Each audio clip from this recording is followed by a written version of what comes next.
Tuloy ang rifle deal ng PNP sa isang kumpanya sa Amerika. Ito ang tiniyak ng US supplier sa sulat na ipinadala sa PNP kaugnay sa pagbili nito ng mahigit 27,000 assault rifle.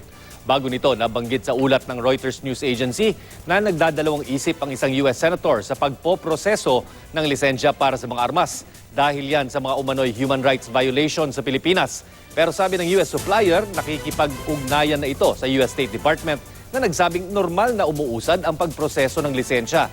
Sakali namang maudlot, hindi raw nasisindak si Pangulong Rodrigo Duterte.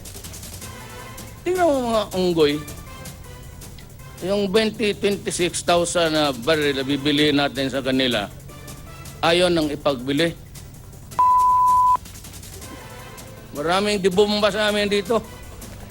Dahil sa galit, nabali ng Pangulo ang pangakong iwasang magmura matapos niyang marinig ang boses daw ng Diyos sa eroplano habang papauwi galing Japan.